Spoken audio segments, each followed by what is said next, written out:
When you came out of the movies, did the streets seem less real to you than the movies had when you were in there? You remember that feeling? Well, yeah, usually though, see, I went in the daytime, so I was blinded when I came out. Oh, yeah, I remember you know, that hot awful street. thing. And yeah, everything seemed a little dirtier.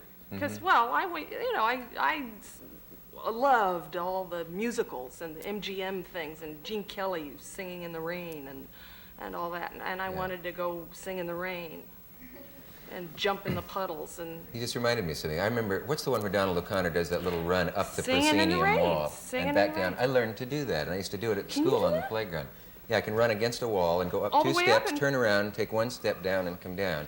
But I don't feel like that it. was, I think the number was Make 'em Laugh. I'm not sure. That knocked me out. did. That and Fred Astaire going over the chairs, you know, Oh, jumping yeah. up on the chairs. I've done that. and- Harvey and I have done that. Yeah. Yeah, on the show. And those are still your real teeth, even though These are still my real teeth. you Yeah. can really get I hurt wouldn't doing buy that. these. You would? And you did? They're very lovely teeth. Well, they're healthy. Yeah.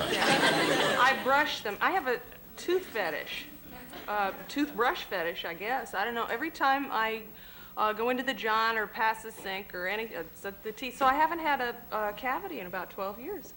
I'll be darned. Yeah, so maybe. Well, thank you, all you cavity. That's just my little Woodbury wedding note. You may get a commercial out of this. Of doing Well, that. I'm not saying what I brush with, but I do brush my teeth. Hey, Carol, do you have, Yeah, Dick. Carol, do you have theories about comedy, any of that stuff? I mean, do you consciously know rules or anything, or does a little voice tell you what to do when you're on stage? No theories. I think you can theory yourself right out of something, you know. I think, Yeah. Now I'm going to theorize. No, I don't have any theories. People say what makes people laugh. I think probably is the surprise element, what they might not expect. But I don't really go about it in that way on You our don't show. consciously know before you rehearse a sketch on your show techniques you'll use. It just sort of comes to you as you Well, get into it? some are very difficult. There are some sketches I really don't like that we have to go out and do because I think the hardest job in the world is to be a comedy writer for a variety show because they have to come up with 4 or 5 sketches, different characters. It's not like a situation comedy where they know, okay, we're writing for Agnes and this is what Agnes always says and always does. Yeah. But every week our writers have to sit down to a blank sheet of paper and it says be funny and it's a whole new sketch. Well, you can't win them all. And consequently, there are many times when we have to go out and do something none of us are really in love with just to really fill up the time. So you just gird yourself and try to fool yourself into thinking you love it a whole lot. When I do love it a whole lot, I never want to quit it. It's just great fun. Yeah. But sometimes it's very difficult. And I'll find my character occasionally, no, a lot of times, not until the day we tape, Friday, when I get into the costume. I work really from the outside in. Yeah. If I know what I'm going to look like, sometimes it'll come to me. I was one time trying to get a voice. There's an old lady I do called Stella Toddler. And she's always being beaten up, and you know, it's really. Here I'm talking about how I hate violence, but this is phony violence. Yeah. And the first time I did her, I couldn't get a voice for her. I was talking up here, I thought, as people got older, and it just sounded high school time. So we were just about to go through our run-through, and I knew what I was going to look like. It was this tacky old gray wig and awful hat and dumb and padding and so forth. And I went to the John on the second floor at CBS and just into the cubicle just to sit, to be alone. Yeah. And trying to work on this voice. And I'm going, well, yeah, I think, I think that's going to work. Yeah, maybe I'll do a little bit of that. That's a little bit like Gabby Hayes, you know. So I think like that. And then, so I felt, well, hey, that's it. I'll go lower in the voice. And I'm sitting there just talking. And I came out, and there were 3 women just standing there. And I'd been in there. And Wondering they'd been what was in there. listening to me. How do you cover that? You just... I didn't even wash my hands. And then they talked about that. Yeah, and they said, my God, that woman's bananas. But sometimes that's the only place I can be alone. Yeah. You know, sometimes. Now you live, do you live in the old Betty Grable house? Yes. In California? Yes, yes. Yeah. Are there mementos or mementi of Betty Grable around? No. God love her. She was on our show the first year we were on.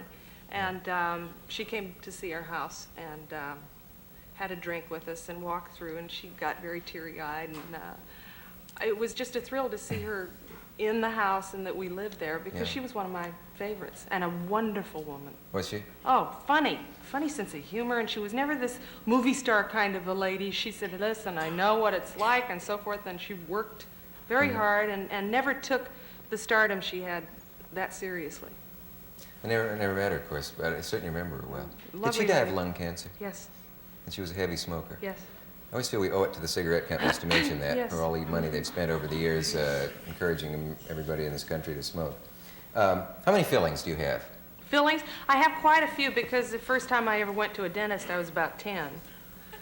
And so he filled 9 of them at once. Then I bit him when he was going for the 10th one. And that's about it. Were you a good student Yeah. at school? Mm-hmm. Right. But yes, I think so. I was very quiet. I was about a B plus average. How much education have you got? Some college, I know. About a year and a half of UCLA. I went there.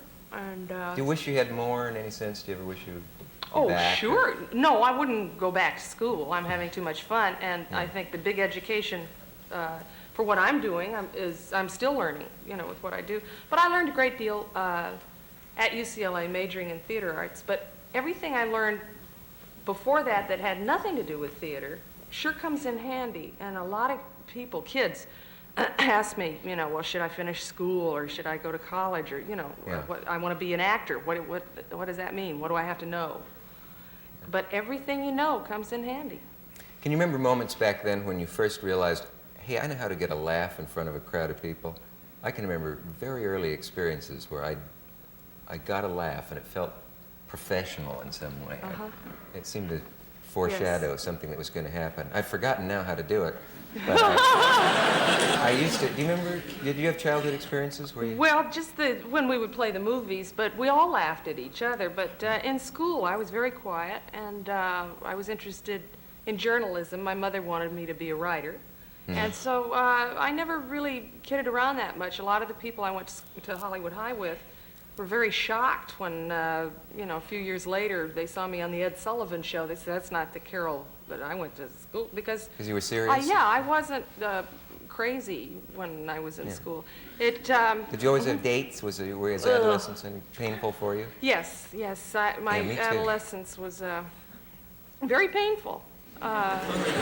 Your voice is still changing? Yes, it is. We'd have sock hops and prom night or whatever Friday nights. Every Friday night at Hollywood High, one of the kids would have a band, and I'd go and I'd dance with my girlfriend.